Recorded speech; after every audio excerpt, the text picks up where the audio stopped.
If you've been hunting for a budget-friendly 27-inch gaming monitor that doesn't look or feel cheap, the AOC Q27G42XE has probably popped up on your radar. But is it actually worth your money? Let's break it down. So the Q27G42XE comes with a 27-inch QHD panel, that's 1440 pixels, and for the price range, that's already impressive. But here's the big win. You get a fast IPS panel with 180Hz refresh rate and around 1 millisecond GTG response time.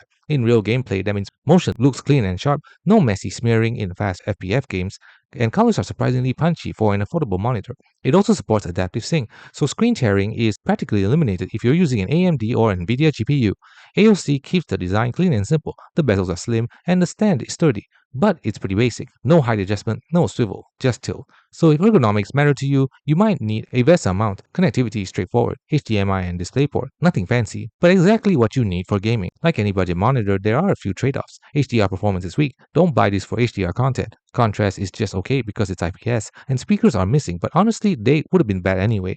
So if you want the best value 1440 pixel gaming monitor for the price, the AOC Q27G42XE is absolutely worth it. You get smooth, high refresh gameplay, excellent colors, and QHD resolution without paying a premium. But if you need strong HDR, better contrast, or a fully adjustable stand, you may want to look at more expensive models. Thanks for watching. Don't forget to like and subscribe for more videos.